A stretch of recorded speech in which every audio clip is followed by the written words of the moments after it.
আমাদের দেশের এশিয়ান স্কিনটা হচ্ছে টাইপ 4 স্কিন।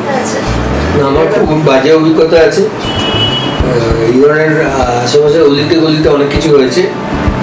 একবারে ভেরি ব্যাড এক্সপিরিয়েন্স, দুটো পেশেন্ট আমি পেয়েছি, মানে পুরো মুখ কালো করে নিয়ে চলে এসছে, এসে বলছে যে এই হয়েছে, আমার কাছ থেকে এত টাকা নিয়ে নিয়েছে অ্যাজ এ প্যাকেজ, ব্যাস গল্প শেষ।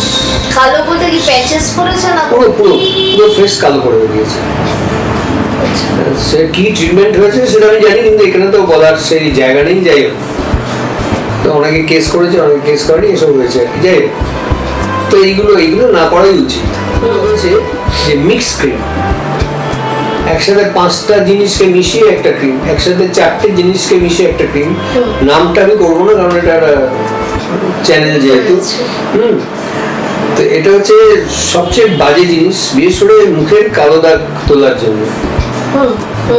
এমন কিছু ক্রিম ইউজ করা হয় যার মধ্যে স্টেরয়েড আছে, এবার সে মেখে মেখে স্কিনকে তো পাতলা করে দিল, খুব সুন্দর লাল টুক টুক টুক করছে। আপনি হেদে মুখে যাবেন, অনেকে দেখতে পাবেন, হ্যাঁ, হেদে সব বসে আছে, কি সুন্দর লাল লাল স্কিন।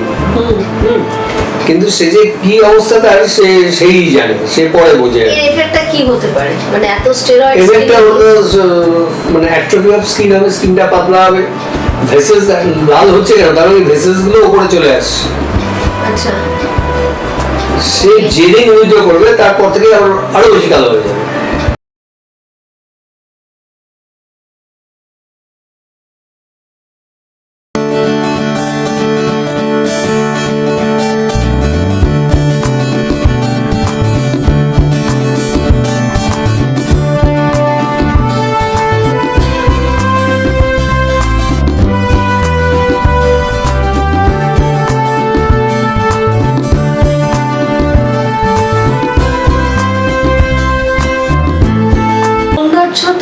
আমাদের জীবনের একটা বড় লক্ষ্য। আমরা নিজেকে সুন্দর করে সাজাতে খুব ভালোবাসি, এবং যখন সাজাতে ভালোবাসি তখনই যেটা সর্ব আগে আমাদের প্রায়োরিটি দেওয়া দরকার সেটা হচ্ছে আমাদের ত্বক, তার পরিচর্যা করা দরকার। তো সেটা ভেতর থেকেও করতে হয়, বাইরে থেকেও করতে হয়। তো ত্বকের পরিচর্যা তো এখন আধুনিক প্রক্রিয়ায় অনেক কিছু হচ্ছে, বহু আগের থেকে অনেক রকমভাবে হয়েছে। তো আমরা সেই রকম আজকে আমাদের চ্যানেলে একজন বিশেষ ব্যক্তিত্বকে নিয়ে এসেছি, যিনি পেশায় চিকিৎসক এবং তিনি চর্মরোগ বিশেষজ্ঞ, মানে ডার্মাটোলজিস্ট, ডক্টর চঞ্চল ভাড়ে। নমস্কার ডাক্তারবাবু, আমাদের চ্যানেলে আপনাদের স্বাগত। কেমন আছেন? খুব ভালো। চৈত্র পেরিয়ে বৈশাখ চলছে, প্রচন্ড গরম পড়ে গেছে, তো আপনার কেমন সব চলছে? চেম্বার ঠিকই আছে, আমাদের চেম্বারে তো কোনো এদিক ওদিক নেই। আচ্ছা, গরমে লোকে ঘেমে ঘেমে আসবে, আর শীতে মানুষের ত্বক শুকনো হয়ে যাবে। কেউই সেভাবে যত্ন নেয় না। আজকাল যা যুগ পড়েছে, লোকে এত ফাস্ট লাইফ লিড করে যে ত্বকের যত্নটাই নেয় না, যেটা খুব জরুরি। সুন্দর দেখতে লাগবে, আগে তাই না? ত্বকটা হচ্ছে আমাদের সবচেয়ে বড় অঙ্গ, শরীরের সবচেয়ে বড় অঙ্গ। এর অনেকগুলো ফাংশন আছে, যেমন এটা রেচন কার্য করতে পারে কিডনির মতো, এটা সোডিয়াম পটাশিয়াম ব্যালেন্স মেনটেন করে, বডির টেম্পারেচার মেনটেন করে, কত কিছু আছে। সৌন্দর্য বাড়ায়, টেম্পারেচার মেনটেন তো আগেই বললাম। সাপোজ আপনার মাথায় চুল নেই, তাহলে কি হবে? মাথা বেশি ঘামবে, বেশি প্রবলেম হবে। চুল থাকাটাও একটা সুন্দর জিনিস, শুধু সৌন্দর্য নয়, কিন্তু ভগবান এটা খুব ভালো কারণে দিয়েছে, এটা আমরা মেনটেন করি না। তো সেই মেনটেন কি করে করব, কি কি করা উচিত, সেসব নিয়ে আজকে আমরা একটু আপনার সাথে গল্প করব। বলা চলে চ্যানেল থেকে এসেছি, একটু আপনার সাথে আড্ডা জমাবো, ঠিক আছে? তো আপনি ডাক্তারি জীবনে যেরকম পড়াশোনা করে এগিয়ে আসে, তো আপনি ডার্মাটোলজিস্ট মানে এই স্কিন নিয়ে পড়াশোনার কথাই কেন ভাবলেন? এটার পেছনে অনেকগুলো কারণ আছে। তার মধ্যে একটা হচ্ছে, যেমন আমার দুটো বিষয়ে হাউস স্টাফ করা ছিল, একটা ডার্মাটোলজিস্ট আর একটা পেডিয়াট্রিক্স। তো ডার্মাটোলজিস্ট হিসেবে আমি একজন স্যারকে পেয়েছিলাম, ভীষণ ভালো, ডক্টর বিশ্বনাথ সেনগুপ্ত স্যারকে এই সময় স্মরণ করতে ইচ্ছে হলো বলে করলাম। উনি আমার প্রধান অনুপ্রেরণা। শুনে বুঝিয়েছিলেন যে শরীরে যা কিছু রোগ হবে তা কিন্তু স্কিনে দেখা যাবে, সে যে তার কিছু না কিছু একটা এফেক্ট স্কিনে পড়বে। So you can diagnose the disease from the skin. সবকিছু ভাইরাল ফিভার হচ্ছে, প্রচুর ভাইরাল ফিভার, তার স্কিন র্যাশ হচ্ছে, সেগুলো দেখে মোটামুটি বোঝা যায় যে কি রোগ হচ্ছে। পক্সের কিরম রোগ হবে, মিজলসে কিরম দাগ হবে, যদি করোনা হয় কিরম দাগ হবে, ডেঙ্গু হলে কিরম স্কিন র্যাশ হবে, এগুলো তো একটা ফ্যাক্টর। তো এগুলো দেখেই মোটামুটি একটা ডায়াগনোসিস কিন্তু করা যায়। তো এটাই প্রধান অনুপ্রেরণা। আচ্ছা, তো আপনি এই পক্স আর মেজেল নিয়ে কথা হলো, এর মধ্যে একটা ছোট পার্থক্য আছে, সেই পার্থক্যটা কি? এবং এর পক্স আমরা খুব ভয়াবহতা দেখি না, কিন্তু মেজেলে শুনেছি অনেক সময় অনেক সিস্টেমকে ড্যামেজ করে, সেটা কি সত্যি? পক্স মিজেলস দুটোতেই হতে পারে, কারণ আজকাল পক্সের যেহেতু ভ্যাকসিন বেরিয়ে গেছে, যার জন্য দেখা যাচ্ছে খুব অ্যাডাল্টদের পক্স হচ্ছে, and that is very dangerous.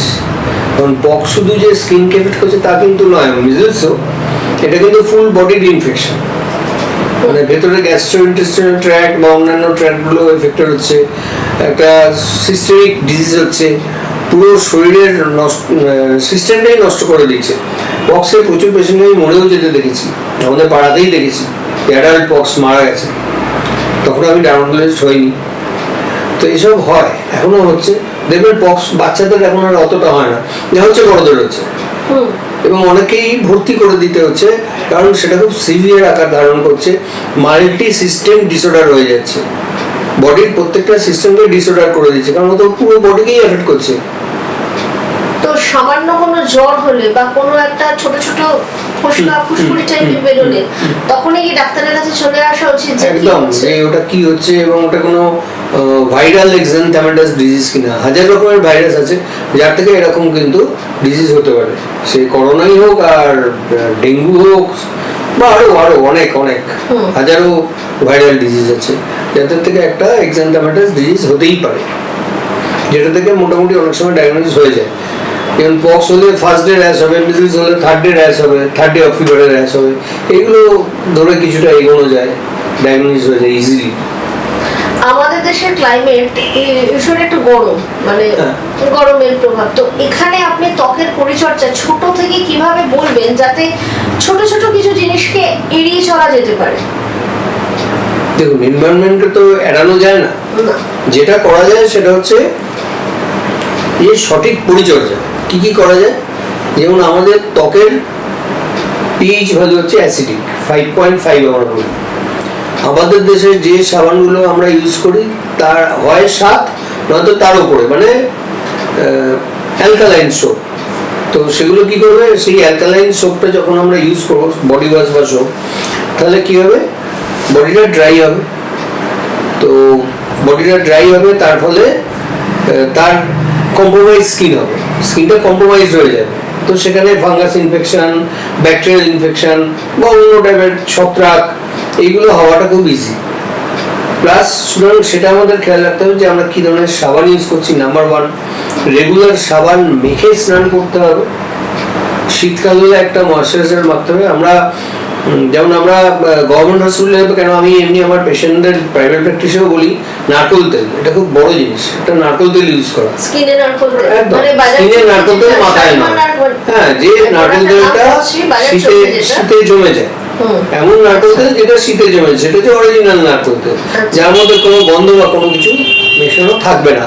এটা স্কিনের ময়েশ্চারটা ধরে রাখতে সাহায্য করবে। মানে এটা 12 মাসই ইউজ করতে হয়? অবশ্যই ইউজ করা যায়। এবার কারোর অয়েলি স্কিন, সে লাগাবে না, বা গরমকালে লাগাবেন, কারণ গরমকালে স্কিনটা তো অতটা ড্রাই হচ্ছে না, তখন ওই ধরনের সাবানগুলো ইউজ করবে যাতে স্কিনটা কম্প্রোমাইজ না হয়, যাতে অন্য কোনো ইনফেকশন, ফাঙ্গাল ইনফেকশন আমাদের দেশে যেহেতু প্রচুর ঘাম হয়, সেহেতু সেটা যাতে না হয় তার জন্য ঠিকঠাক সাবান একটা ইউজ করবে। বাজার চলতে যে এত সাবান বেরিয়েছে, সবাই তো আর মেডিকেটেড ইউজ করছে না। না, মেডিকেটেড নয়, আমরা মেডিকেটেড সোপ ইউজ করতে বলি না। This are not medicated soap. Medicated soap আছে, আমি নাম করবো না, প্রচুর মেডিকেটেড সোপ, কিটোকোনাজল সোপ ইত্যাদি পাওয়া যায়, কিন্তু সেগুলো ঠিক নয়। কারণ আপনি একটা সাবান কতক্ষণের জন্য রাখছেন, সাবানটা মেখে বড় 2 মিনিট চান করে নিচ্ছেন, তাহলে কি হলো, আপনি যদি ওই কিটোকোনাজল গ্রুপ অফ সোপগুলো ইউজ করেন, যেগুলো অ্যান্টি ফাঙ্গাল সোপ বলে বলা হয়, তাতে কি হবে, ওই কিটোকোনাজলের প্রতি আমাদের বডিতে একটা রেজিস্ট্যান্স তৈরি হবে।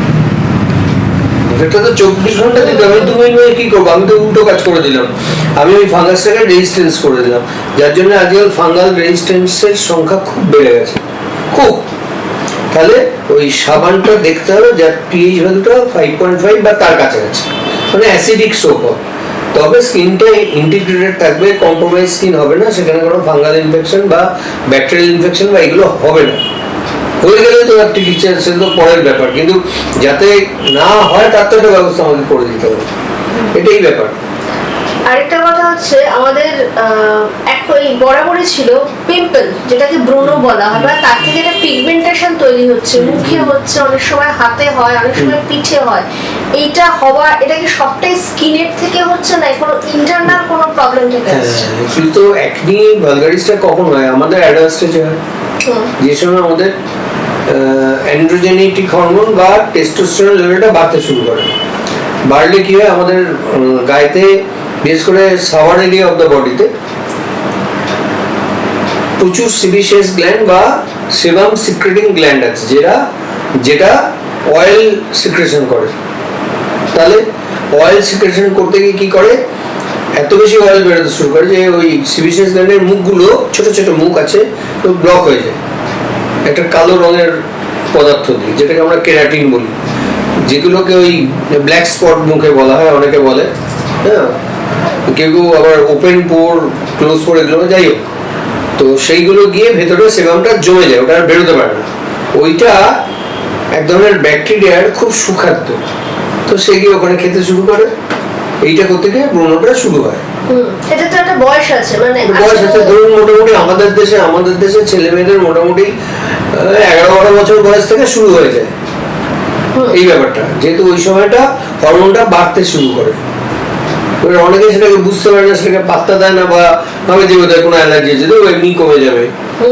প্লাস আমাদের খুব আছে যেগুলো ওটিসি ড্রাগ খুব ইউজ হয়, ওভার দি কাউন্টার ওষুধ দিয়ে তখনই কমে গেল, ম্যাজিক ড্রাগ। কিন্তু ম্যাজিক তো হয় না, চিকিৎসা কোনো ম্যাজিক হয় না, চিকিৎসাটা ঠিকঠাক ভাবে করতে হবে, সাইন্টিফিক্যালি করতে হবে, এবং এর অনেক কিছু ম্যাথমেটিক্যাল গ্রাউন্ড আছে, এটা একটা বড় ম্যাথামেটিক্স। আমি সেটা যদি না করি তাহলে I will B A loser, patient will suffer.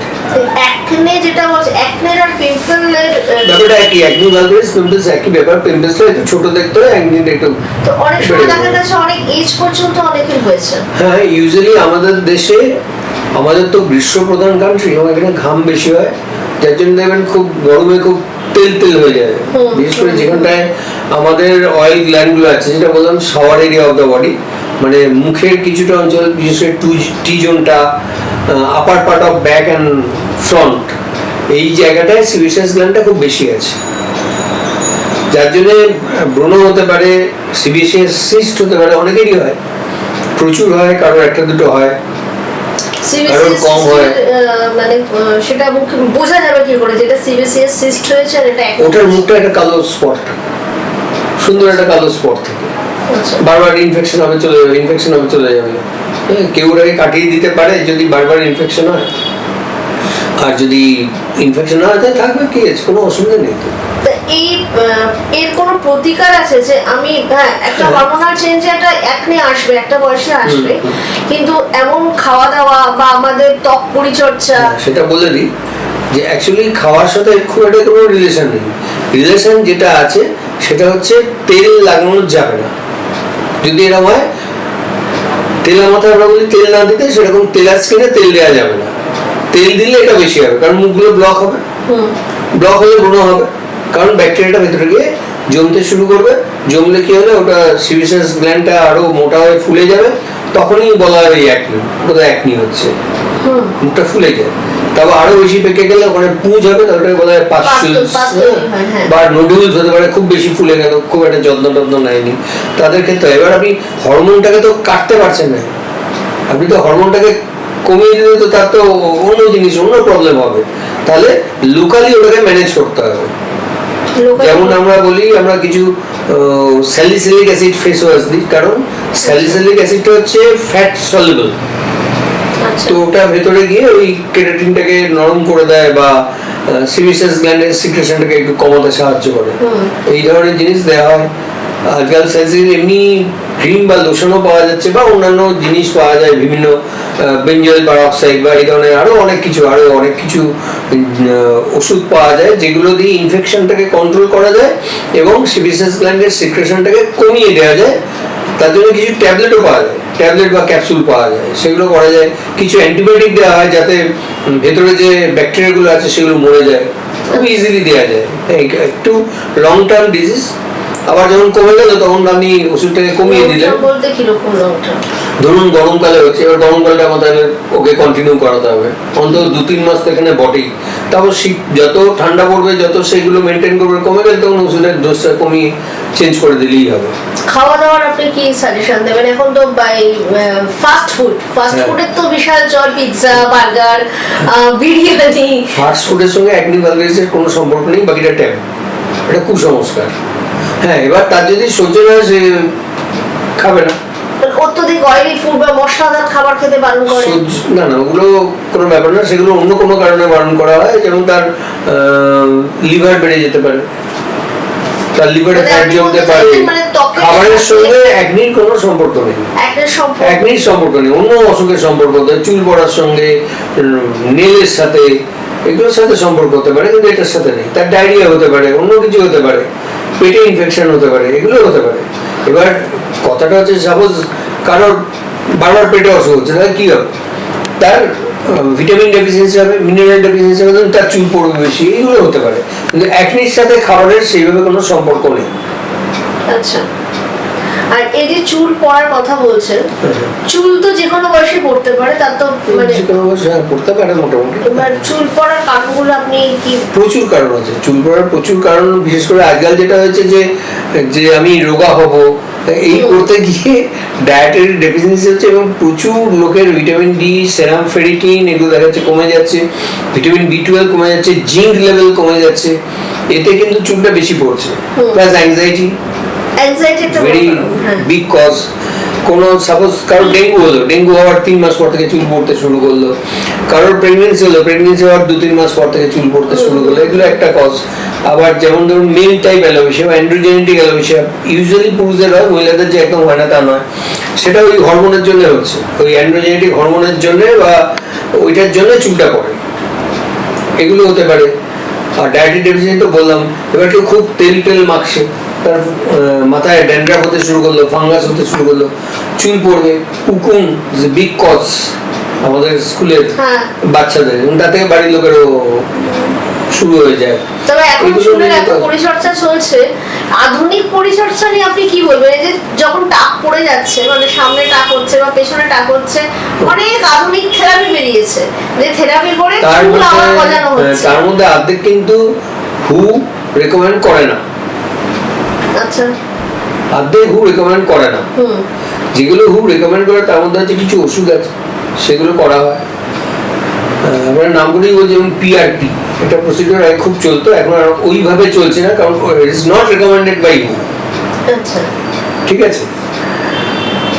সুতরাং ওই মাথায় ইনজেকশন দিয়ে ওইভাবে কিন্তু হয় না। হ্যাঁ,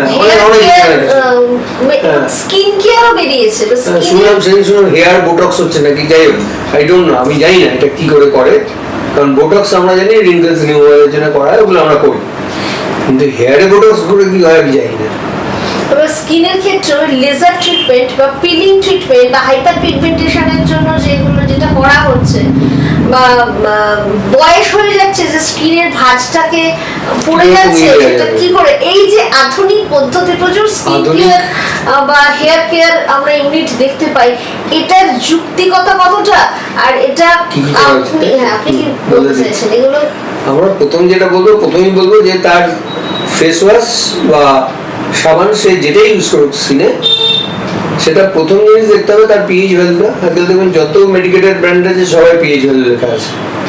নাম্বার 2, সাপোজ কারোর খুব ব্রণ হচ্ছে, তাহলে সে ওই স্যালিসিলিক অ্যাসিড 1% বা 2% ওয়ালা যে ফেস ওয়াশ বা ওগুলো ইউজ করবে। কিছু আছে সেটাই বলে দিচ্ছি, এইটা করবে। 1, 2 নম্বর, আপনি কোথায় পিল বা লেজার বা ওগুলো করবেন। আমরা প্রথম যেটা চেষ্টা করি যে ওষুধে কতটা হচ্ছে।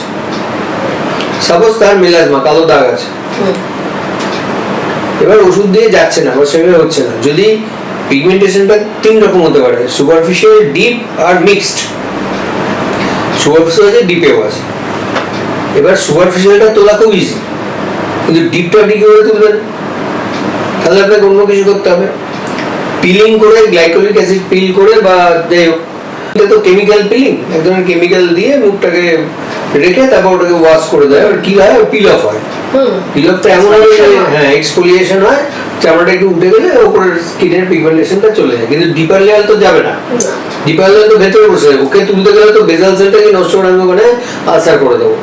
বড় জোর সেখানে যেটা করা যায় সেখানে লেজার করা যায়, কিন্তু প্রবলেমটা হচ্ছে আমাদের দেশের এশিয়ান স্কিনটা হচ্ছে টাইপ 4 স্কিন, যেটা একটা ভীষণ বড় প্রবলেম। লেজার করতে গেলে অনেক সময় ওইটার জন্য একটা হাইপার পিগমেন্টেশন হয়ে যায়, তাকে তোলা কিন্তু খুব বিপদ। লেজার করতে গিয়ে পিগমেন্টেশন হয়ে যায়, সেটাকে তোলা কিন্তু খুব বড় বিপদ হয়ে যাবে। তো এই যার জন্য আমরা বলি পিল অ্যান্ড মেডিসিন, খুব দরকার হলে লেজার, আদারওয়াইজ নো। হ্যাঁ, কিন্তু আগে পেশেন্টকে বলে দিতে হবে যে এইগুলো তোমার হতে পারে না। কিন্তু এখন ম্যাক্সিমাম লোকের একটা ফিয়ারনেস আসার জন্য একটা ট্রেন্ড হয়ে গেছে, স্কিন কেয়ার ইউনিটগুলোতে দৌড় চলে যাচ্ছেন। তো এতে আপনি কিরকম চিকিৎসা করতে গিয়ে এরকম রুগী পেয়েছেন যে ওখান থেকে গেছে লেজার পিল করে খুব সুন্দর দেখতে বা ফর্সা হয়ে যাচ্ছে, বা আমার কালো প্যাচেস চলে যাচ্ছে বলে আমি করে এসে আপনার কাছে আলটিমেটলি এলো যে এবার আপনি ভেতর থেকে ট্রিটমেন্ট করে ওষুধ দিয়ে ঠিক করুন, এরকম কোনো অভিজ্ঞতা আছে? না, আমার খুব বাজে অভিজ্ঞতা আছে। এই ধরনের আশেপাশে অলিতে গলিতে অনেক কিছু হয়েছে। একটা ভেরি ব্যাড এক্সপিরিয়েন্স দুটো পেশেন্ট আমি পেয়েছি, মানে পুরো মুখ কালো করে নিয়ে চলে এসছে, এসে বলছে এই হয়েছে, আমার কাছ থেকে এত টাকা নিয়ে নিয়েছে অ্যাজ এ প্যাকেজ, ব্যাস গল্প শেষ। কালো বলতে কি প্যাচেস পড়েছে না? পুরো পুরো পুরো ফেস কালো করে দিয়েছে। সে কি ট্রিটমেন্ট হয়েছে সেটা আমি জানি, কিন্তু এখানে তো বলার সেই জায়গা নেই। যাই হোক, তো অনেকে কেস করেছে, অনেকে কেস করেনি, এসব হয়েছে আর কি। যাই হোক, তো এইগুলো না করাই উচিত, কারণ অনেক জায়গাতেই কোনো ডার্মাটোলজিস্ট নেই যারা এগুলো করে, বিশেষ করে এই কোম্পানিগুলোতে, এবং তারা যা খুশি দেয়। বেসিক্সটা তো তোমাকে জানতে হবে যে আমি কতটা করব, কতটা করব না, এবং পেশেন্টের কতটা হবে, কতটা হবে না, এটা পেশেন্টকে বুঝিয়ে দিতে হবে যে আপনার এইটুকু হবে, এইটুকু হবে না, এর বেশি পারবো না, ব্যাস। এবার পেশেন্ট করলে করবে, না করলে চলে যাবে। এটাই আমি বলতে চাইছিলাম যে ডার্মাটোলজিস্টরা অনেক সময় দেখা গেছে এই সমস্ত স্কিন কেয়ার ইউনিটে নেই, যেগুলো খোলা হয়েছে। এবার সেইখানে আপনি কি বার্তা দেবেন বা এটা কতটা ভয়াবহ হতে পারে? হ্যাঁ, এইগুলো করতে গিয়ে কি হচ্ছে আমি বলি, তারা স্কিনের কোনো প্রসিডিওর করতেই ভয় পাচ্ছে। স্কিন খুব সেনসিটিভ হয়ে যাচ্ছে, স্কিনটা পাতলা হয়ে যাচ্ছে, স্কিনটা একদম পাতলা হয়ে যাচ্ছে। এবার তাকে আপনি কি করবেন? তাকে তো স্কিনটাকে রিপেয়ার করতে হবে, তবে তার কথা। সো অনেকটা লং টার্ম ট্রিটমেন্ট হয়ে যাচ্ছে, তখন সে খুব টাকা পয়সা খরচ করতে পারছে না, স্কিনের ওষুধের দামও বেশি, ব্যাস। আর কিছু করতে পারছে না, তখন আবার ডার্মাটোলজিস্টের কাছে গিয়ে আবার সেই একদম কেচে গন্ডুস করতে হচ্ছে, সবকিছু করে আবার জিনিস তৈরি হচ্ছে। খুব মুশকিল হচ্ছে। আচ্ছা, একটা চর্মরোগ আমরা জানি সোরিয়াসিস, এটা খুব ভয়াবহ আকার ধারণ করে বলেই জানি আমরা, অনেকে ভয়ও পায়, ছোঁয়াচে। তো আপনি এটা কি বলবেন, এটা কি সত্যি ছোঁয়াচে বা এটা হয় কি করে? মানে এটা একদমই ছোঁয়াচে নয়, এটা একদম নিজের ডিজিজ। কিছু কিছু ক্ষেত্রে ফ্যামিলি হয়, তার পরিমাণ খুব কম। যেটা হয় নিজের ডিজিজ বলতে মানে পেশেন্টের নিজস্ব ডিজিজ, এখান থেকে অন্য কারোর হবে না। যেমন আমাদের ধরুন এই স্কিনটা, এটা তো উপরের স্কিনটা, এটা কিন্তু ডেড স্কিন, এর মধ্যে কিছু নেই। এই স্কিনটা একটা লেয়ার আছে, নিচে মারা বসে থাকে, যেটাকে আমরা বেজাল সেল বলি। সেই মা একটা করে বাচ্চাকে তৈরি করে, সেই বাচ্চাগুলো উপরে আস্তে আস্তে মরে যায় এবং এসে উপরের সেলটা তৈরি করে, এটাকে কেরাটিন লেয়ার বলা হয়। এইবার এটা আসতে ধরুন সাপোজ আমার 45 দিন মতো সময় লাগে। সোরিয়াসিসে কি হচ্ছে, এই লেয়ারটা হয়তো 25 দিন বা 23 দিনে চলে আসছে। তাহলে উপরে যে স্কিনের লেয়ারটা এলো সেটা হচ্ছে ইম্যাচিউর সেলস। বাচ্চা যদি আগে জন্মেছে কি হবে, ইম্যাচিউর সেল, তাকে জড়িয়ে মরিয়ে একদম সে গরম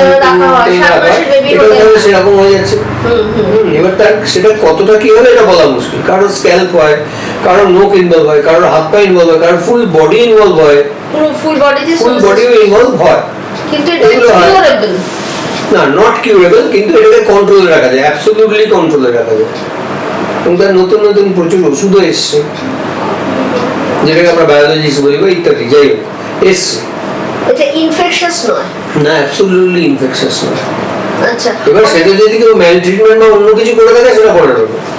যেমন সোরিয়াসিসে আমরা ওরাল স্টেরয়েড দিতে বারণ করি, লোকালি তাও দেওয়া যায়। এবার কেউ হয়তো ধরে তাকে স্টেরয়েড খাইয়ে দিল, একটা ম্যাজিক হলো, তারপর যে কি হবে সেটা তো কেউ জানে।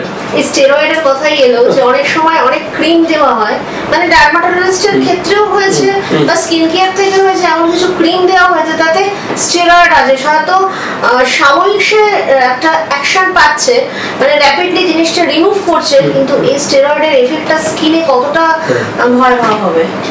এটা নিয়ে আমরা প্রচুর লেখালেখি হয়, আমাদের ডার্মাটোলজিস্টরা প্রচুর লেখালেখি করেন।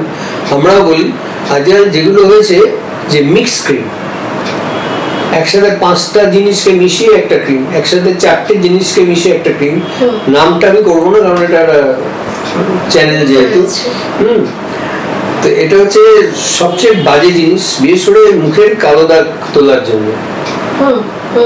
এমন কিছু ক্রিম ইউজ করা হয় যার মধ্যে স্টেরয়েড আছে, এবার সে মেখে মেখে স্কিনকে তো পাতলা করে দিল, খুব সুন্দর লাল টুক টুক টুক টুক করছে। আপনি হেদের মুখে যাবেন, অনেকে দেখতে পাবেন, হ্যাঁ হেদে সব বসে আছে, কি সুন্দর লাল লাল স্কিন, কিন্তু সে যে কি অবস্থা তার সেই জানে, সে পরে বোঝে। এর এফেক্টটা কি হতে পারে? মানে এত স্টেরয়েড এফেক্টটা হলো মানে অ্যাট্রফি অফ স্কিন হবে, স্কিনটা পাতলা হবে, ভেসেলস লাল হচ্ছে কেন, তার মানে ভেসেলস গুলো উপরে চলে আসছে। আচ্ছা, সে যেদিন উইথড্র করবে তারপর থেকে আরো বেশি কালো হয়ে যাবে। আচ্ছা, তখন কিছু করার নেই, মানে স্টেরয়েডটা এতটাই ভয়াবহ, ওটা ইউজ কমিয়ে দিলে ওটা কালো হয়ে যাবে। মানে প্লাস কিছুটা হলো স্টেরয়েডটা তো থ্রু স্কিন অ্যাবজর্পশন হচ্ছে, সেটা তো শরীরের অন্য অর্গান গুলোকে এফেক্ট করছে। আমি স্টেরয়েড করছি যেখানে আমার দরকার আছে, সেখানে স্টেরয়েড দেবো, যেখানে দরকার নেই আমি কেন দেবো? যেখানে অ্যাবসলিউটলি ওটা কন্ট্রাইন্ডিকেটেড, তারপরে ইন্ডিকেশনই নেই, তাহলে আমি দেবো কেন? সেটা তো রোগী বুঝতে পারছে না, কিন্তু স্টেরয়েডের অ্যাপ্লাই সে করে ফেলছে। রোগী বুঝতে পারছে না, তাছাড়া ওই যে বললাম ওই ওটিসি হয়ে গেছে, দোকানে গিয়ে চাইছে, ও হ্যাঁ এটা মাখো, গল্প শেষ। সে দেখলে 1 সপ্তাহের মধ্যে আমি পরিষ্কার হয়ে গেছি, ডার্মাটোলজিস্টকে পয়সা দিয়ে আমি 1 সপ্তাহে কিচ্ছু হতে পারলাম না। তো এটাই ভালো, মানে মানুষের অ্যাওয়ারনেস এখনো আসছে না, মানে বাজার চলতি আমি একদম আসছে না বলবো না, এসছে, অনেক এসছে, অনেক এসছে। আমার কাছে এরকম এসছে, মানে 6 বছর ধরে স্টেরয়েড মেখে তারপর চলে এসছে যে আমাকে উইথড্র করাতে হবে। আচ্ছা, 6 বছর তো ভেরি ভেরি ডিফিকাল্ট টু, সে যখনই উইথড্র করছে এবার তো কালো হয়ে যাচ্ছে, প্লাস তার স্কিনটা পাতলা হয়ে যাচ্ছে, তার অন্য ইনফেকশন হয়ে যাচ্ছে, কিছু হয়ে যাচ্ছে, কিছুই সামলানো যাচ্ছে না। ওয়ান স্টেরয়েড অলওয়েজ স্টেরয়েড, মানে ওই এর মতো কি বলে সিজারিয়ান সেকশনের মতো, একবার সিজারিয়ান সেকশন মানে বারবার সেকশন, ওই সিএস করতে হবে প্রেগনেন্সিতে, সেই টাইপের জিনিস হয়েছে। তো তাকে যে কোনো ট্যাপার অফ করে আস্তে আস্তে করতে হয়। আরেকটা চর্মরোগ জানি আমরা, লাইকেন প্রিনাস। এই লাইকেন প্রিনাসের ভয়াবহতা কি আদৌ আছে, না এটাও কোনো আপনি যেটা একটু আগে বলছেন সোরিয়াসিস তার নিজের একজন রোগীর নিজের রোগ, তো লাইকেন প্রিনাসটা নিজের রোগ। এটা বলে দিই, লাইকেন প্রিনাস হচ্ছে একটা অটো ইমিউন ডিজিজ, মানে অটো ইমিউন ডিজিজ বলা হয়।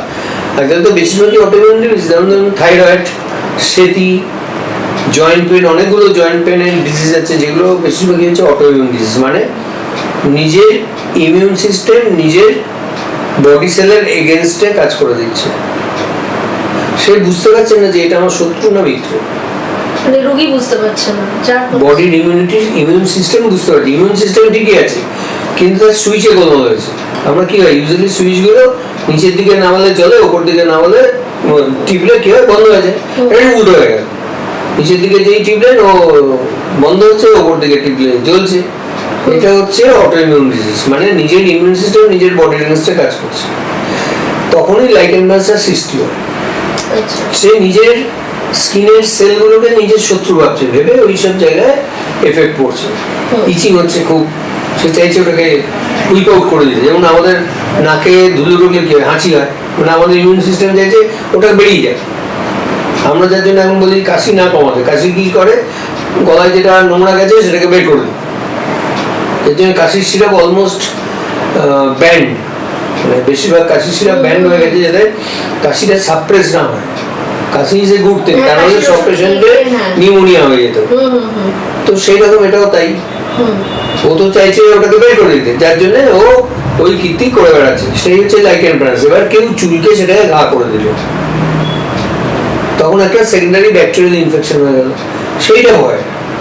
আচ্ছা, আদারওয়াইজ ঠিক আছে, তখন সেটাকে কিভাবে কন্ট্রোল করা যায় সেটা দেখতে হবে। এটা কি কোনোভাবে ইনফেকশাস না? না, ইনফেকশাস নয়, এটাও পেশেন্টের নিজেরই রোগ, কিন্তু যদি সে চুলকে ঘা করে তখন অন্য কেউ শুনে তারও একটা ব্যাকটেরিয়াল ইনফেকশন হতে পারে। আচ্ছা, ধরুন আমি ছুঁয়ে দেখছি কি হলো, তারপর আমি হাতটা ঠিকভাবে ওয়াশ করলাম না বা কি, ওদের ব্যাকটেরিয়া গুলো ছিল না তোমার হাতে চলে এলো না, তো সেটা ইনফেকশন। এটা কি কিউরেবল? না, অটো ইমিউন ডিজিজ কখনোই কিউরেবল না, কিন্তু এটাকে ঠিক রাখা যায়।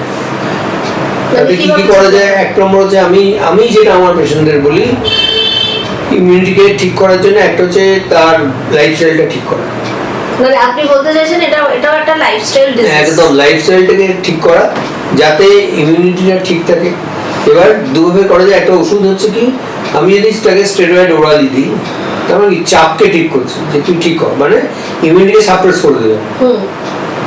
সাপ্রেস করে দিলে ওটা ঠিক হয়ে গেল, কিন্তু বারবার করতে হবে তাদের। তাহলে আমরা চেষ্টা করবো যতটা স্টেরয়েডটা না খাইয়ে করে দেওয়া যায়। যদি হয়ে যায় খুব ভালো। তার সঙ্গে কি কি করবে সে, ল্যাকচুয়াল একমাত্র ব্রেকফাস্ট স্কিপ করবে না, রেগুলার ব্যায়াম করবে কিছু যাতে বডি ওয়েটটা কমে, স্মোকিং করবে না, অ্যালকোহল বন্ধ, মানে কোনো রকম টোব্যাকো চলবে না, ঠিক আছে? খাওয়া দাওয়াটা ঠিকঠাক করবে। আমি আমার পেশেন্টদের যেমন বলি ওটস খেতে বা মিক্স গ্রেন যেগুলো আটা পাওয়া যায় সেই রকম কিছু খেতে, চিয়া সিড, ফ্ল্যাক্স সিড, একটু বাদাম, একটু ডার্ক চকোলেট, এগুলো খাওয়া। বাকি সময়টা একটু ঠিকঠাক লাইফটা মেনটেন করা, ঘুমটা ঠিক করা খুব মানে ইম্পর্টেন্ট। ঘুমটা যদি ঠিক হয়, টেনশন তো একটা বিশাল ব্যাপার, কারণ ছিল না, হ্যাঁ টেনশন হলো ফট করে লাইকেন প্ল্যানাস হয়ে গেল বা বেড়ে গেল, কমে গেছিল আবার বাড়তে শুরু করলো, এরকম হয়। মানে প্রচুর প্রচুর প্রচুর। আচ্ছা, মানে টেনশন রিলিফ রাখতে হবে, স্কিনকে সুস্থ রাখতে। হ্যাঁ, ঘুম ভালো করে হওয়া সেটা একটা, আবার টেনশন করাটা স্কিনে একটা রাফনেস হয়ে যায়। আর সুগারের ক্ষেত্রে আপনি সুগারের পেশেন্টদের কি সাজেশন দেন? সুগারের ক্ষেত্রে যেটা হয়, মাথার চুল থেকে পায়ের নখ অবধি ঝামেলা করে। যেটা মেইনলি হয় সুগারে, এটা ডায়াবেটিক জেরোসিস হয়। আমরা বলি যে পায়ের যত্ন নেবে, পায়ের স্কিনটা ড্রাই হয়ে যায়, তাতে যদি আলসার হয়ে যায় তো গেল, মানে সারা জীবন ধরে সেই আলসারের ট্রিটমেন্টই তাকে করতে হবে। যার জন্য হাতে পায়ের ঠিকঠাক যত্ন নেওয়া, চোখের শুধু না, চুলের এবং পায়ের যত্ন। দেখবেন আজকাল এই যারা এন্ডোক্রিনোলজিস্ট তারা খুব পা দেখে, ডায়াবেটিক পেশেন্ট দেখি পাটা দেখি তো আপনার যে পায়ের স্কিনটা কিরকম আছে, ড্রাই আছে, কোনো আলসার আছে, মুখে কোনো ঘা আছে, এগুলো খুব দেখার ব্যাপার। কারণ ডায়াবেটিক, তাকে সবসময় ওখানে মুভমেন্ট হচ্ছে, প্লাস পাকে আমরা সবচেয়ে কম যত্ন দিই। আগে যেমন সেই যারা মেয়ে দেখতে যেত বলতো মা দেখি হাঁটুটা দেখি তো, পায়ের তলাটা দেখি তো, এটা কিন্তু একটা কারণ ছিল। সাইন্টিফিক কজ হচ্ছে যে পায়ের যত্ন নেয় সে তার পুরো ফ্যামিলির যত্ন নেবে, এটা ধরা হয়। কারণ আমরা পায়ের যত্নটা সবচেয়ে কম নিই, কি জুতো পরেছে, কি চটি পরেছে, এইটা দেখে তাকে একটা ময়েশ্চার দেওয়া, এগুলো খুব দরকার, তবে তো স্কিনটা ঠিক থাকবে। তাহলে যে পায়ের যত্ন নেবে সে সারা শরীরেরই যত্ন নেবে, কারণ পাটাকে আমরা সবচেয়ে বেশি অযত্ন করি। আর ডায়াবেটিসের পায়ে বা স্কিনে একটা জেরোসিস হবে, বিশেষ করে হাতে পায়ে স্কিনটা ড্রাই হয়ে যাবে, মাছের আঁশের মতো হয়ে যাবে, তো সেটাকে ঠিক করতে হবে। ঠিক না করলে পায়ে যদি আলসার হয়ে যায় তাহলে বিপত্তির অ্যাক্সেস। প্রচন্ড জল ঘাটলে আমরা দেখি যে হাতে পার নখ, এই চামড়াগুলো কুঁচকে যায়, যেটাকে বাংলা কথা অনেকে হাজা বলে। তো এটার প্রিভেনশন কি? এটাকে অ্যাকচুয়ালি হাজা মানে কি, ওটা একটা ফাঙ্গাল ইনফেকশন। ফাঙ্গাল ইনফেকশন, হ্যাঁ। ইউজুয়ালি এটা ওই যে বললাম ওই সাবান, ডিটারজেন্ট সোপ, যার পিএইচ ভ্যালু 7 অনেক উপরে 10, 11, 12, তাহলে কি হবে, হাতটা ক্ষয়ে যাচ্ছে। কিন্তু সবার হচ্ছে না ফাঙ্গাল ইনফেকশনটা, অনেকেই জল খাচ্ছে, মোটামুটি হয়, মোটামুটি অনেকেরই হয়, কেউ দেখায় কেউ দেখায় না। স্নোক গুলো যায়, অনেক হয়, মানে নেল ফাঙ্গাস হয়, ভেরি ডিফিকাল্ট টু ট্রিট। কারণ অ্যান্টিফাঙ্গাল অ্যান্টিবায়োটিকেরও প্রচুর সাইড এফেক্ট আছে, বেশি দিন দেওয়া যায় না। প্লাস হাতটা আপনি জল থেকে, তাহলে আমরা কি বলি, এক নম্বর হচ্ছে গ্লাভস ইউজ কর, যাতে ওর ভেতর দিয়ে সাবান জলটা না ঢোকে। সে তো শুধু সাবান জলই ঘাটছে না, সারাক্ষণ জলে ঘাটছে, ফুল ঘাটছে, ফুল থেকে কাঁচা মাছ, কাঁচা সবজি, কাঁচা মাংস, আর মাছে তো ফরমালিন এবং এগুলো আছে, এগুলো আছে, plus sanitiser, very harmful thing. খুব স্যানিটাইজার ইউজ করতে করতে হাতে ড্রাই হয়ে যায়। যারা মাছ ব্যবসায়ী তারা তো মাছ কাটছে, মাছ আপনি হাত পাগুলো দেখবেন, আমি রোজ দেখি, এটা হ্যাঁ দেখেছি, রোজ দেখি, আগে দেখি কি আছে কি মানে পরিচ্ছন্নতা কি দরকার, ভালো করে হাত গুলো ধুয়ে একটু ওই নারকোল তেল বা একটা ময়শ্চারাইজার দিয়ে ভালো করে ঠিকঠাক করে নেয় হাতটা, তবে হবে না। বা আমাদের এখানে যারা মাছ না নারকোল তেল মেখে কর কাজটা, নারকোল তেল মেখে। যারা ওই মোচা কাটে দেখবেন ওই সর্ষের তেল, এক নম্বর আঠাটা জমে না, প্লাস ওটার সাইড এফেক্টটাও হয় না, হাতে নির্ঘাত হাজা হবে, ফাঙ্গাল ইনফেকশন হবে, হলে কিন্তু তাকে ছাড়ানো খুব মুশকিল হয়। এই চর্মরোগগুলো কি এমন কোনো ভয়াবহতা জায়গায় পৌঁছায় যেগুলো ক্যান্সারে রূপান্তরিত হতে পারে? স্কিন ক্যান্সার যেটাকে বলছে, যেটা মেইনলি হয় আমরা বলি ওই বেসাল সেল কার্সিনোমা বা স্কোয়ামাস সেল কার্সিনোমা, যদিও আমাদের দেশে এর সংখ্যা খুব কম। ইউজুয়ালি এগুলো মোল থেকে হয়, হঠাৎ করে একটা মোল বেড়ে যায়, মোল বা আঁচি যেগুলো হঠাৎ বাড়তে শুরু করলো, তার কালার চেঞ্জ হলো, সেখানে ব্লিড করতে শুরু করলো, তখন সেগুলোকে একটু সন্দেহের চোখে দেখা হয়। বা আমরা তো খুব বেশি সান এক্সপোজ হই, কিন্তু আমাদের স্কিন কালারটা যে বললাম টাইপ 4, যার ফলে স্কিন ক্যান্সারের সংখ্যাটা কম।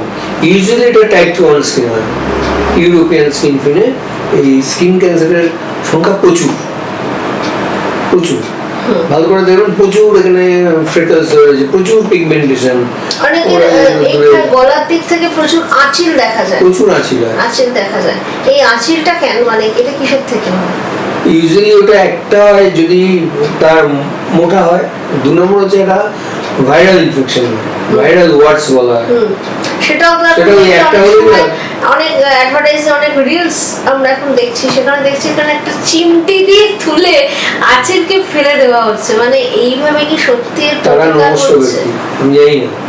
আমরা যেটা এখানে করি, দুটো জিনিস করা যায়, একটা কেমো কটারি মানে কেমিক্যাল দিয়ে পুড়িয়ে দেয়, আর হচ্ছে রেডিও কটারি মানে একটা মেশিন আছে, মেশিন দিয়ে ওগুলোকে লোকাল অ্যানেস্থেসিয়া করে, লোকাল অ্যানেস্থেসিয়া দিয়ে পুড়িয়ে, হ্যাঁ লোকাল অ্যানেস্থেসিয়া পুড়িয়ে দেওয়া হয়, এই দুটোই করা হয়। আর করার পর আমার 10-12 দিন পর বলি যে আপনি আমার এসে দেখিয়ে যাবেন, কারণ একটু যারা অনেক আছে হয়তো মিস হয়ে গেল, তাহলে সেগুলো আমরা করে দিই, এটাই হচ্ছে তার পদ্ধতি। কিন্তু তার আগে তো তাকে দেখতে হবে তার ব্লিডিং টাইম কত, তার সুগার আছে কিনা, এগুলো দেখে নিতে হয়, সে ইকোস্প্রিন গ্রুপের কোনো ওষুধ খায় কিনা, কারণ এখানে তো কোনো ছোট ছোট আঁচিলগুলো তার কোনো সেলাই টেলাই হবে না, আমরা ওই লেজার দিয়ে ছেড়ে দিই, ব্যাস, ব্লিডও করবে না, রক্তও বেরোবে না।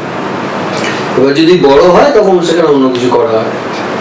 মহিলাদের ক্ষেত্রে পিসিওডি বা পিসিওএস থাকলে সেটা কি স্কিনের উপর কোনো এফেক্ট আসে? এটা তো হরমোনাল একটা সিনড্রোম। এক নম্বর তার মাথার চুল পড়বে, আর 2 নম্বর হচ্ছে মেল ডিপেন্ডেন্ট এরিয়ায় চুল গজাবে, মানে দাড়ি গোফ হবে, পিঠে চুল গজাতে পারে, এগুলো হবে, মাথার চুল পড়ে যাবে, মানে androgenetic alopecia, male type alopecia, আর মেল টাইপ হেয়ারস আসবে, এইটা হচ্ছে পিসিওডি তে হতে পারে হেয়ারে। আর যেটা হতে পারে একটু মোটা হলে যা আবার হয়, এখানে কালো দাগ হবে ঘাড়ে, বগলে, ওগুলোকে ওই অ্যাকান্থোসিস নাইগ্রিকান্স বলে, it's a bad sign. Bad sign এই কারণে যে এটা থেকে আমরা তখনই ইনসুলিনের একটা টেস্ট করি, দেখে নিই যে ইনসুলিন রেজিস্ট্যান্স গ্রো করছে কিনা। খুব যত সে মোটা হবে তত তার ইনসুলিন রেজিস্ট্যান্স গ্রো করবে, তখন তাকে ওইভাবে ওষুধ দিতে হয়, আর বলতে হয় যে না তোমাকে রোগা হতেই হবে, আদারওয়াইজ পিসিওডির সিমটমগুলোকে কন্ট্রোল করা যাবে না। আর মোটা হওয়া মানে স্ট্রেচ মার্ক হবে, অন্যান্য স্কিনের সিমটমগুলো আসবে। এই যে প্যাচেস গুলো যখন পড়ছে ঘাড়ে বা বগলে, এটা দেখতেও তো বাজে লাগে, খুবই বাজে লাগে, তোলাটাও মুশকিল।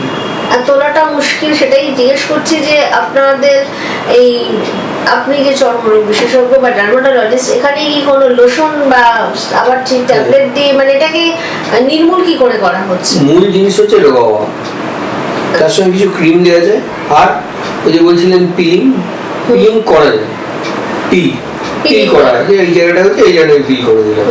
বারবার করতে হয়, পিলিং তো আর একবারে হয় না, মোটামুটি 3 সপ্তাহ থেকে 1 মাসে একটা করে করতে হয়, বা ওষুধ দেওয়া হয়। এবং পার্টিকুলারলি বলা হয় যে তোমাকে রোগা হতে হবে, মানে ওয়েটটা কমালে ওয়েটটা কমাতেই হবে, এই প্যাচেস গুলো কম পড়বে, ওয়েট কমলে সব কমবে, স্কিন হেয়ার সব ভালো থাকবে।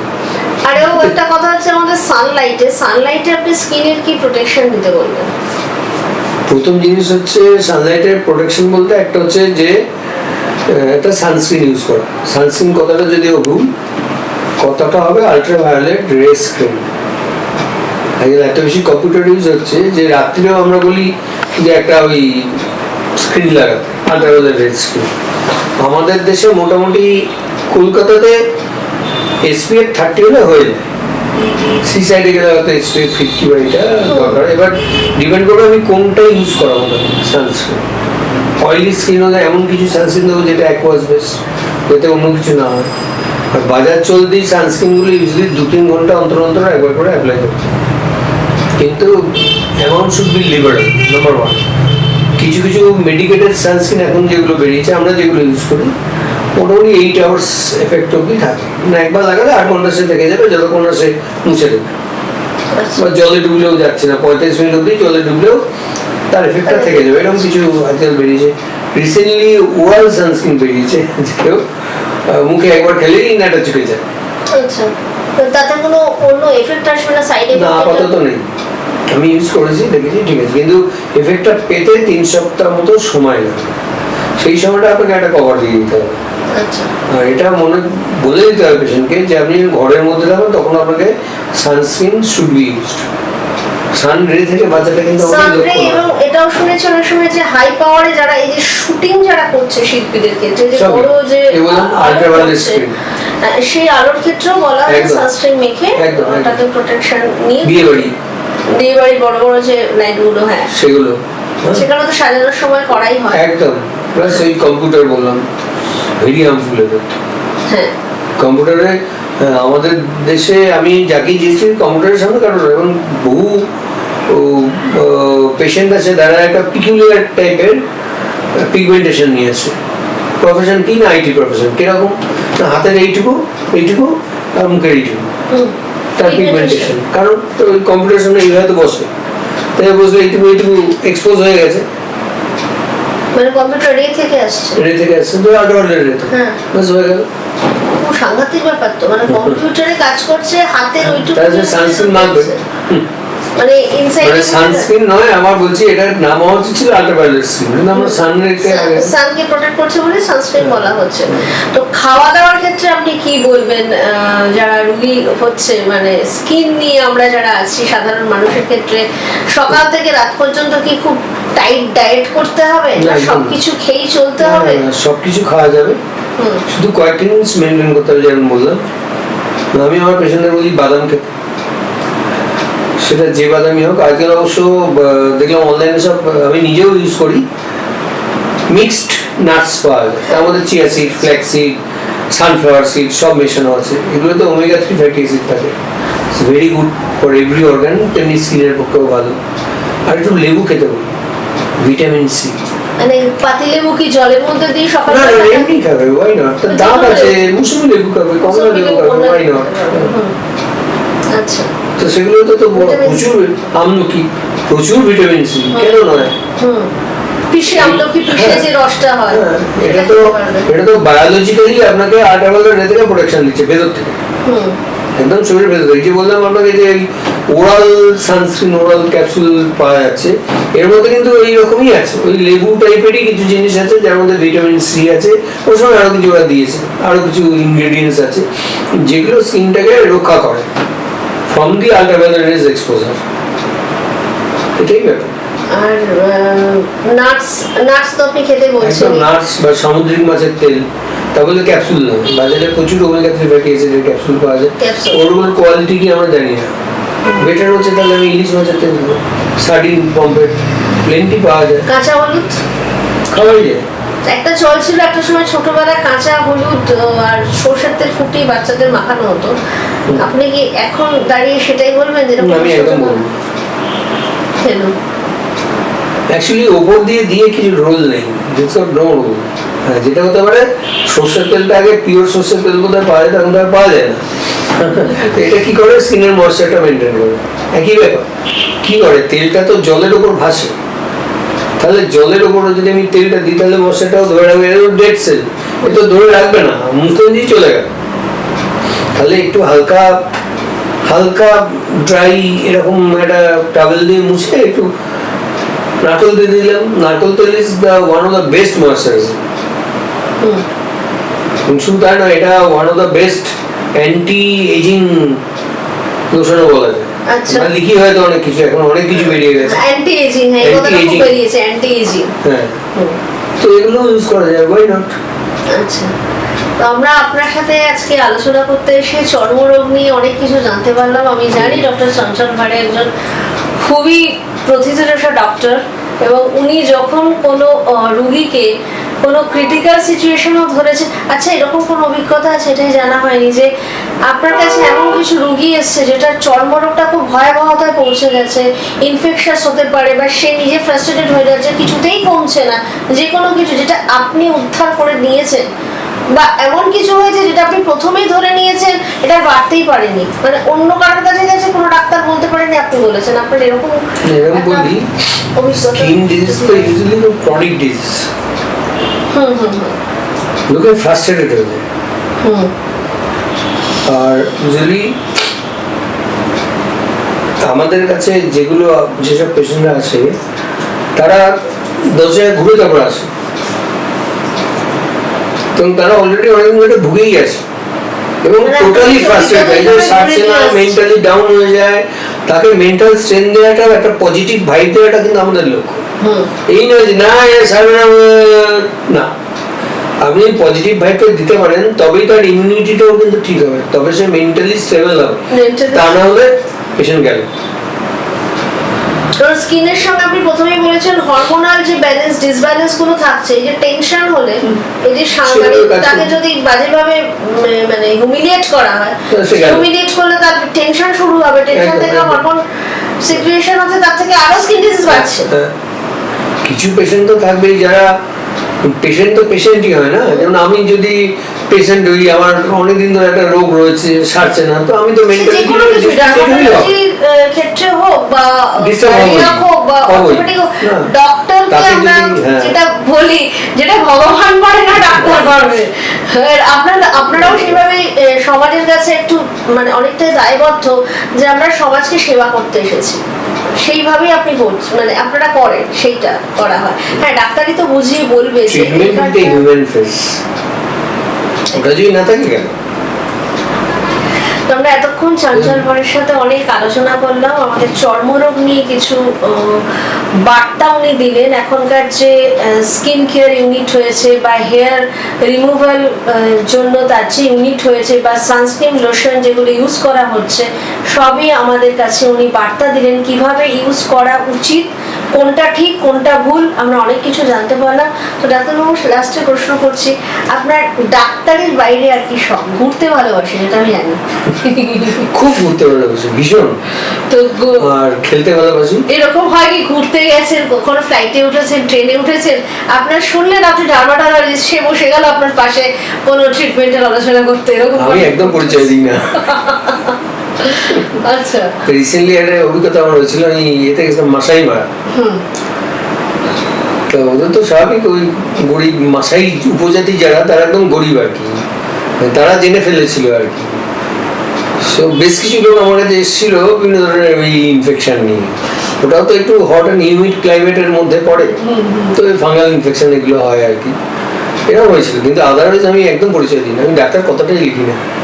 ঘুরতে খুব ভালোবাসেন? ঘুরতে ভীষণ ভীষণ ভীষণ ভালোবাসি। এছাড়া আপনার আর কি হবি আছে? আর হচ্ছে আমি হাঁটতে খুব ভালোবাসি, রোজ স্টিল নাও রোজ 1.5 ঘন্টা করে হাঁটি, পারলে আরো হাঁটি। ডাক্তারি না থাকলে আপনি বাড়িতে কি করেন? ডাক্তারি না থাকলে গান শুনে তোমার খেলা দেখি। খেলা দেখাটা একটা নেশা, মাঝে মাঝে খেলা ভালো লাগলে চ্যানেল সব বন্ধ করে দিই। পাড়াতে বড় পর্দা করে সব পাড়ার ছেলেদের নিয়ে খেলা দেখি, পাড়ার ছেলেরা ভীষণ সাপোর্টিভ। ডাক্তারবাবুর সাথে আমরা একটা র্যাপিড ফায়ার করবো, সত্যজিৎ রায় না মৃণাল সেন? সত্যজিৎ রায়। উত্তম কুমার, সৌমিত্র চট্টোপাধ্যায়। উত্তম কুমার অবশ্যই। নীলরতন সরকার, ডক্টর বিধানচন্দ্র রায়। নীলরতন সরকার। রবীন্দ্রনাথ ঠাকুর, জীবনানন্দ দাশ। রবীন্দ্রনাথ ঠাকুর। সন্ধ্যা মুখার্জি, লতা মঙ্গেশকর। লতা মঙ্গেশকর। ইস্ট বেঙ্গল, মোহনবাগান। মোহনবাগান। শচীন, সৌরভ। সৌরভ। কিশোর কুমার, রফি। কিশোর কুমার। হেমন্ত মুখার্জি, মান্না দে। মান্না দে। পাবদা মাছ, রুই মাছ। পাবদা মাছ। বিরিয়ানি, পোলাও। বিরিয়ানি। দই, আইসক্রিম। দই। মিষ্টি দই। তো মিষ্টি খেতে বারণ করে চর্ম বিশেষজ্ঞ, মিষ্টি কম খাবে স্কিনের নাকি গ্ল্যামার বাড়বে, অথচ আমার পাশেই বসে আছেন যিনি ডার্মাটোলজিস্ট, উনি বলছেন উনি মিষ্টি দই খেতে ভালোবাসেন। কিন্তু এখন খাই না, সুগার আছে বলে। ওই অল্প স্বল্প যদি জোটে খাই।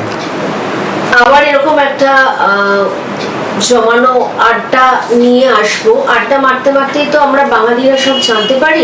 তাই আজকে ডাক্তারবাবুর সাথে বসেছি, ডক্টর চঞ্চল ভাইয়ের সাথে, যেখানে আমরা চর্মরোগ নিয়ে অনেক কিছু জানতে পারলাম, তার প্রতিকার জানতে পারলাম, কোনটা দীর্ঘমেয়াদী, কোনটা স্বল্পমেয়াদী, কি করে এটাকে প্রোটেক্ট করা যায়। কাজে ভয় পাওয়ার কোনো কারণ নেই। ডাক্তারবাবু যা বললেন সেভাবে যদি আমাদের লাইফস্টাইলটাকে চালাতে পারি, ভয়ের কোনো কারণ নেই। অবশ্যই অসুখ যখন হয়েছে সেটা সেরে যাবে, সেটা কন্ট্রোলে থাকবে। তো আজকের আমাদের এই আলাপচারিতা গল্প এখানেই শেষ করছি। আবার দেখা হবে। নমস্কার।